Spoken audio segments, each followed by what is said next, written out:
everyone. Welcome to a new episode of American Spaces On Air podcast.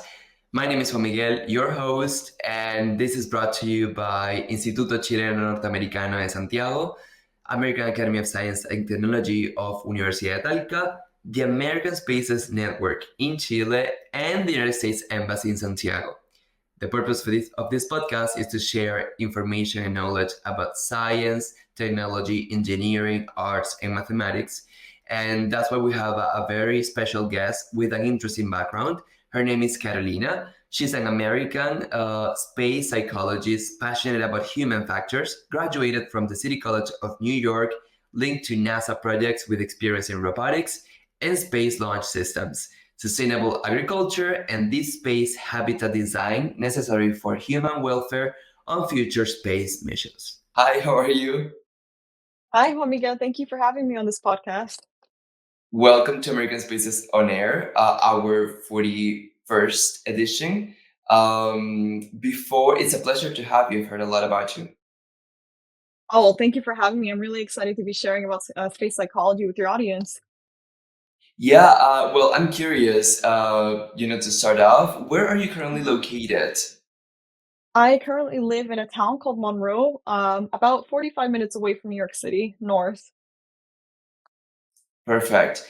And before we delve into more technical and science-related questions that our audience might be fascinated to hear about, could you tell us more about yourself, your background, where you're from? Oh well, I guess where I'm from, where I grew up in New York for many years. My family and I, we've moved to many places growing up, so it has been challenging, but it's also taught me a lot, and it's built my character. Learning about new experiences and just getting to know a lot of people and learning from those experiences, both the good and the difficult times. But growing up, I decided, okay, I really like space, and that's something I've always wanted to pursue. But at the same time, I also wanted to do what was expected of me as as a daughter, as a sister, as a student. And there's a lot of pressure from not just your professors but also your peers. What everyone else is doing is kind of like the norm, and there's always something inside you that tells you you should probably do what you want to do, but at the same time you want to please those that you respect. um but for me, it was more like space studies that called me when I was younger, and I always wanted to pursue that. So yeah, that's kind of where it all started. When I was young, I was looking at a meteor shower with my mom, and that's how it all started from that moment. And well, that actually answers my first question. How did your interest in space begin? So you tell us that you were pretty young when that happened. What do you think sparked that interest? I think it's just wondering, like always trying to know more, like what is it that I saw in the sky? Like I knew, to me, they were just magical things in the sky. Wow, it's beautiful, but where are they going, and where do they come from? And I wanted to follow them, like wherever they were going. So I just wanted to know more about it. So my mom always told me, like about astronauts and what they do and how they live in space. And to me, it was just fascinating to see how people can live in like a tin can in space. Like they're so fragile and they're living up there with all these stressors working against them. So that always like caught my attention, but I never really actually thought about pursuing it as a career. It sounded impossible, something that only like super, to me when I was a child, I thought you had to be super, super smart like Einstein to work for some, great agency like NASA or SpaceX and all that. So I just kind of put that dream away, because at the same time I always felt like kind of like an imposter syndrome, like, oh, that's something that only like, that's for somebody else, not me. But, at one point I went into the career field that I graduated from, and I thought, you know what, this is what I work for, and I finally got the job that I wanted, and I realized that I wasn't happy. So I sat down and I thought to myself, like, what is it that made me happy, really? Like, I was thinking deep inside. I was doing like a psychoanalysis, and I said, you know what? Space really does make me happy, and that's what made me interested when I was a child. So I said, okay, well, what do I have now that I can correlate to space? And I said, okay, well, I have psychology, I have math, and I have science. So I guess I can look into space psychology. So that's when like the light bulb hit me, and I said, okay, let me do some more research on this. So I started looking and looking, And I found nothing at that time, like, there was no information on space psychology, so I'm like, "That's so weird." So I found one document about space psychology, and that was about um there was a scientist, his name was Jean-Jacques Favier, and I remember reading, his research article, and I said, "Wow, this is amazing." It was talking about how astronauts can, live in space and how they can have, like, almost like a virtual screen to show Earth while they were far away, and I'm like, "I never thought about that." So I decided, "You know what? Let me email him and see if he gets back to me." I wasn't expecting him to get back to me, but he did after like, a He few days. did. He did, and I said, "I have a lot of questions, and I would really enjoy our conversation if you know if you have time." And he was just well like, "Oh, of course I can make time for you." So he was writing to me on email and answering all my questions, and after some time he became like a really good friend to me, like a pen pal, like we were talking about space, and he was the only one I could really relate to when it came to that, because nobody else in my field was interested in what I wanted to do. So very soon he became like a best friend to me, like he was just like a mentor, a friend. And then, we decided, okay, like, hey, why don't you add me on LinkedIn, and I can show you something from there. I was like, oh yeah, sure. So I added him, and I realized that I was talking to an astronaut all this time, and I didn't know. So it was So just a like real astronaut. he was an actual astronaut, the first astronaut I ever met. He was just wonderful, and I was like, you didn't tell me you were an astronaut. He was like, yeah. So, yeah, he was my best friend, my mentor, and he's really the one that, really, like, pushed me to continue this path that I'm on. That must have been so interesting. And yeah, I mean, it's amazing to see how you managed to mix your major, your field, with what you actually like since you were very young, which is like space. And now that you mentioned the term space psychology, that's something many people don't usually hear about in a daily basis. So could you tell us more about what it means, space psychology in itself? It's more like a comprehensive, understanding of the human mind, particularly in space, delving into, like, the various states of the mind, and not just understanding the astronaut when they're in space, but before, during, and after, because it affects the whole life of the astronaut, and not just the astronaut, but also their families back home. So we really wanna understand, like, how can we make it so that how do you prepare an astronaut to go into the vacuum of space? Like, it doesn't matter how good of an astronaut you are, like, no one is prepared to do that yet. Maybe we still have a lot of things to look into. So um yeah, we want to look into how we can better prepare them and how we can help them when, god forbid, there's like an incident where they just feel super stressed and they want to go home. I'm sure you've seen lots of movies about this, like, like The Martian, or Yes. they just want to be home, and that's really something interesting, home. um so yeah, we want to know how we can better prepare them and how we can help them in these moments of stress and alleviate them while they're during their mission, so it doesn't stop them from doing what they have to do to succeed in their mission. Yeah, that is very important. Like, if you're not focused on the mission because you're thinking, or you're worried that you can't see your family, maybe, I don't know how it is, but probably you can't contact them all the time, and connection, I think, it's limited. So yeah, that's something many people don't think about. Okay, they're just there and doing science, but they're also humans, and they feel and they have emotions that they have to deal with. Yes, absolutely. Well, we already talked about space and psychology, and you have been able to mix those things. I want to talk about your minor, for example, was in acting. Then you got your psychology bachelor's degree at the City College of New York, but you also Mhm. have honors in math and sciences at Rockland Community College. In your opinion, how does this multifaceted education enhance a student's academic but also personal performance skills? So, at first glance, it seems like all of these disciplines are like opposite spectrums of each other, but Yeah. there's a correlation between like the various disciplines in space psychology, and all of these fields. I think because the mind is so complex, we need like a broader range of knowledge to understand how the mind works in space, especially, and how humans can find solutions while in space. And having knowledge on these various fields allows us to have this different perspective and become well-rounded as a person in general, to have intellectual conversations while developing new skills and participating in multiple projects at a time. It sounds amazing. Yes.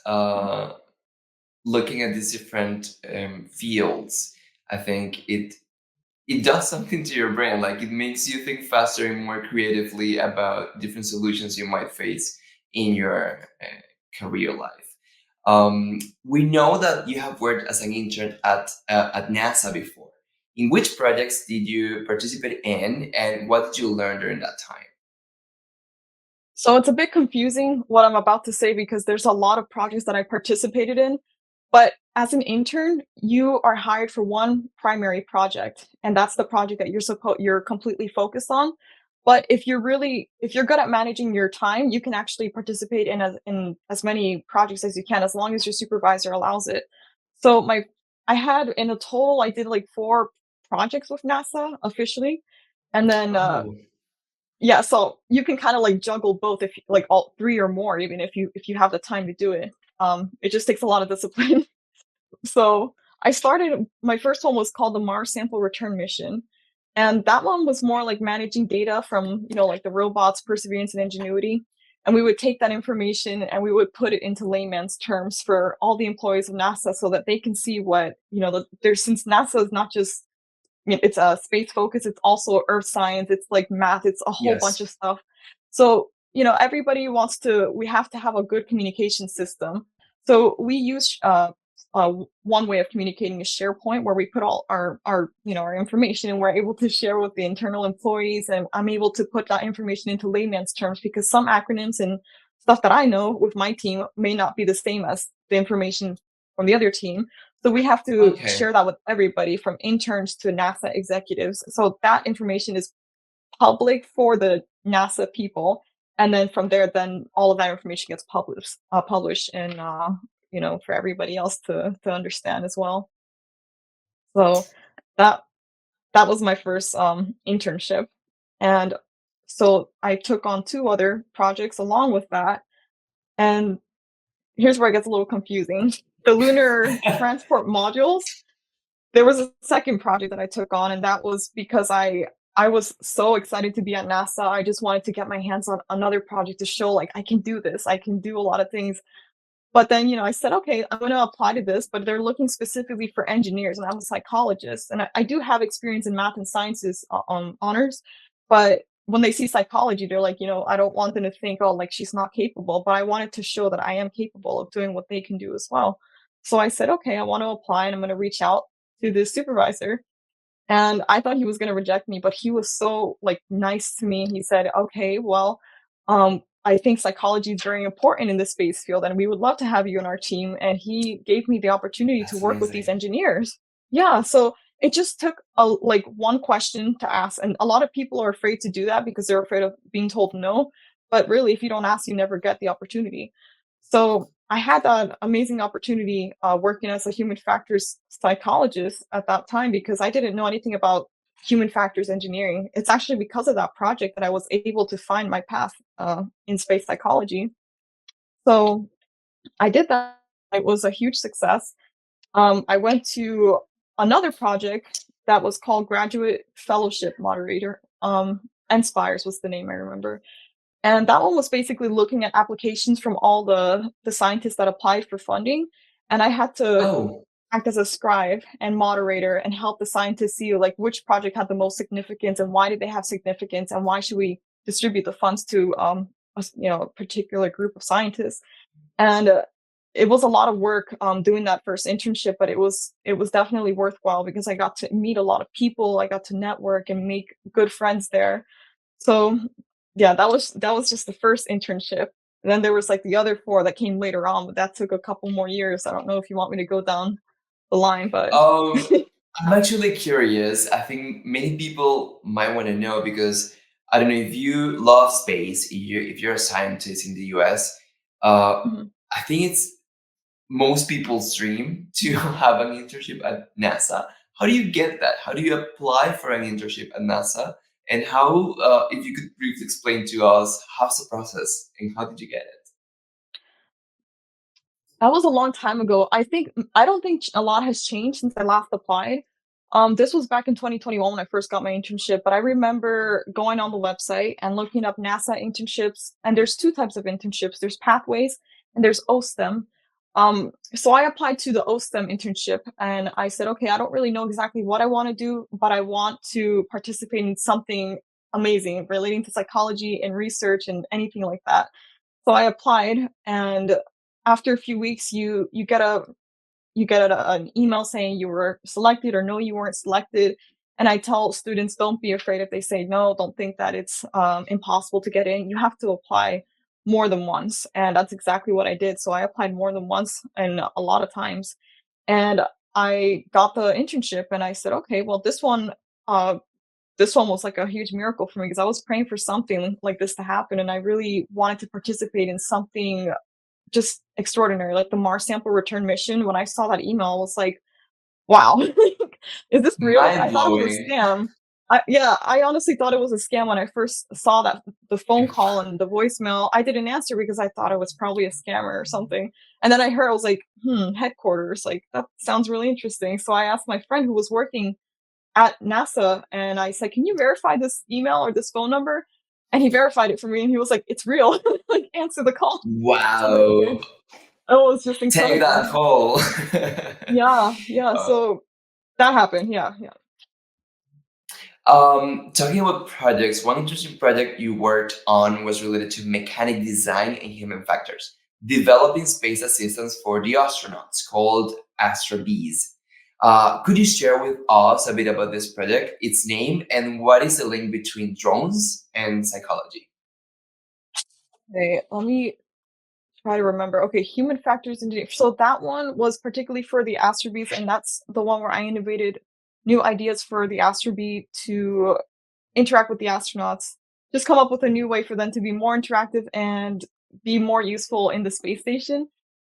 So I had a lot of ideas that I wrote down, and I said, okay, well, what would I want this astrobee to do if I were an astronaut? I would want it to do this, or I would want it to do certain tasks for me so that I can focus on my work.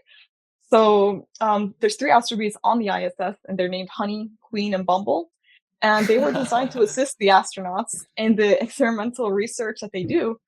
And they transport equipment and they help the astronauts by taking their samples back to their stations. And not only that, they assist in housekeeping, they do routine tasks.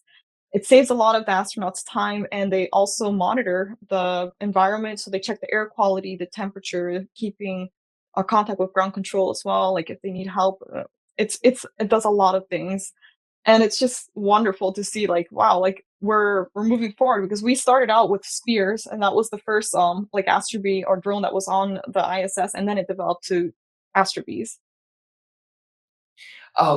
For people to have an idea, how does an astrobee look like? Because It looks I like this. imagine something related to an insect. It looks like insect-like. Yeah, I mean, I don't know if the podcast can see, but this screen that I have behind me is actually an Astrobe. It's like a little cube. Oh, It yeah, has we little I eyes. can kind of see it. Okay. Yeah, so it has like these glowing eyes. It's a cube that floats around the space station, and it has like a little, I guess, like arm that sticks out so that it can like move things and lift things up, because in space, it doesn't matter how heavy an object is, it can just like lift it up on its own, and it can help on the other astrobe out to I wouldn't say levitate, but move things back and forth. So it's a very handy robot.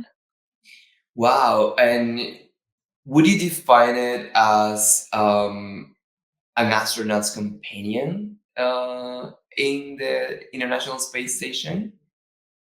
Oh yeah, definitely. I would say so because it does a lot of routine tasks for them, and it saves them like 30% of their time. Oh, amazing. Now, we want our audience to know that today, August 26th, is National Women's Equality Day in the US. Carolina, as a young woman that is, first of all, a psychologist, but also has a background in science, robotics, and engineering, how have you experienced gender equality in your fields? And what anecdotes can you share with us about this topic?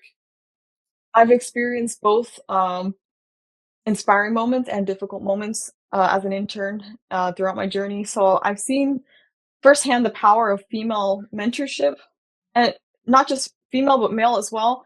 But specifically from my supervisor, my former supervisor, Dr. Adriana Ocampo, and she was like a mother to me throughout my internship. And sometimes, like things don't go the way you want them to go when you're trying to achieve something like graduate or finish an internship or a huge project. But she was that guide for me to tell me, don't be discouraged, just continue your path. And even to this day, she's always like putting me back on track whenever I feel like, okay, and maybe I need to stop for a bit. And she's like, nope, continue. So she's a huge blessing in my life.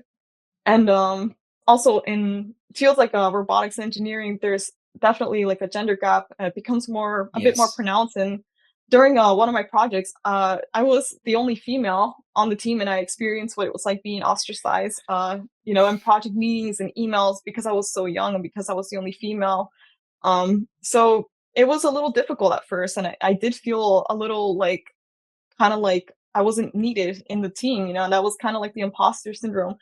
And I said, I decided to reach out to my supervisor, and he was like also the guy that was like, okay, this is not happening. We don't tolerate this kind of behavior at NASA. So he was wonderful as a supervisor, and I became more assertive with my ideas.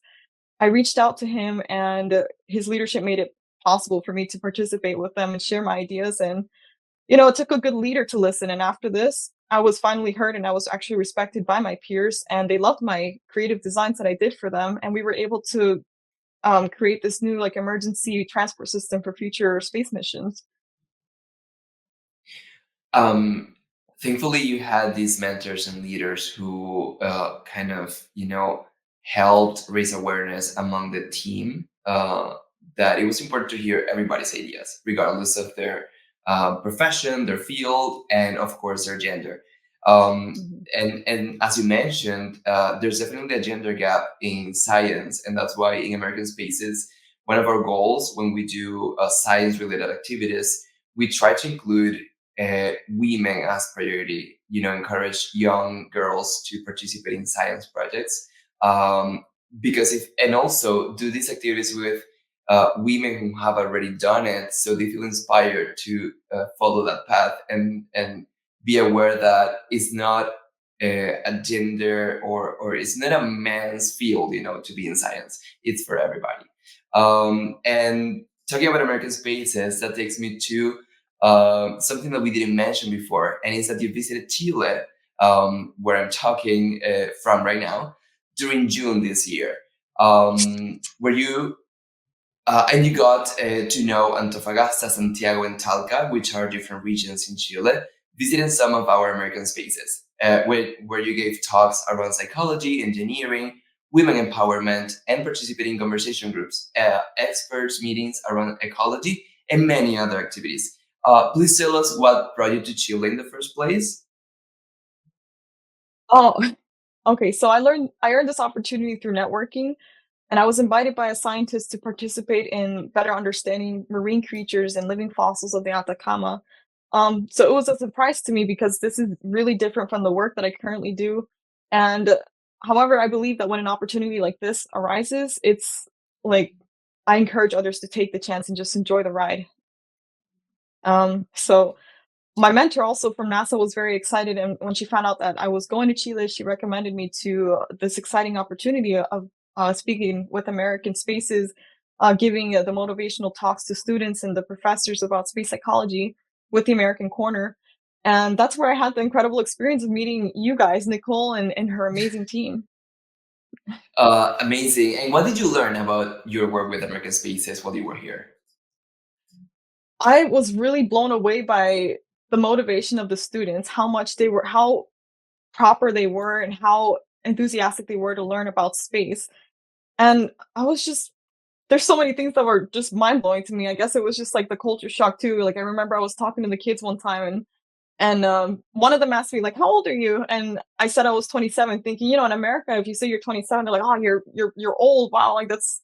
But over there, they were like, "Oh, wow, you're so young. You did all these things at that age." I'm like, they are so mature for their age. Like they're just Yes. coming with so many wonderful questions, and they were like willing to share their thoughts, which takes a lot of courage to do. And I asked them, like, does anybody, I did an exercise with them where I asked them to write down what they think they want to do or what they want to do, and just open up about who they are and how I can bring that out of them. And they raised their hand, and a lot of them participated, and they wanted to share what they did. And I'm like, when I was your age, I was so shy. Like I would have never done that, but they were just inspirational, every one of them.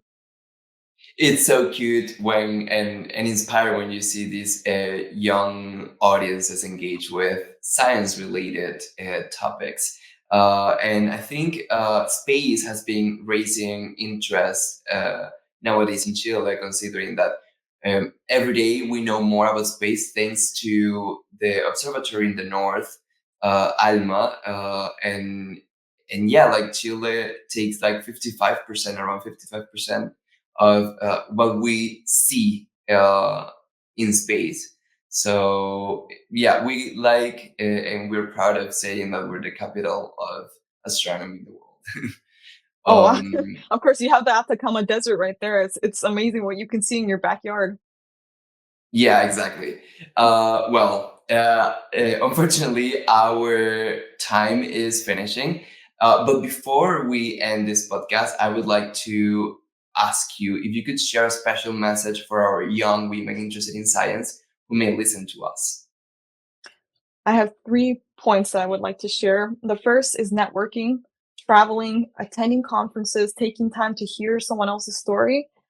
It means a lot, and it does, help you a lot in the long run.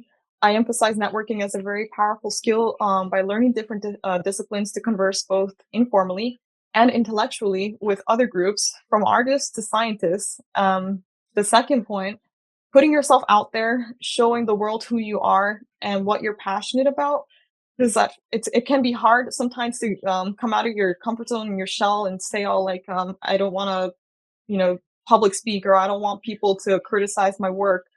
You just have to do it because it's what you love to do, and you have to be proud of it. Also, being the person who you want to become, and by this I don't mean change who you are by imitating somebody else. I just mean like taking the good qualities that you see in someone you're inspired by and building yourself up by learning these skills and learning how to overcome those fears. And the last point is taking initiative. And we are made to be leaders, not followers. That's such a strong and remarkable thought. Thank you for sharing it with us, and thank you, Karina, for your time. I think your work is pretty interesting, and I think people will be fascinated to hear about it. So, well, thank you, and see you again soon. Hopefully, we can have you in Chile again in the future. That would be wonderful. Thank you so much.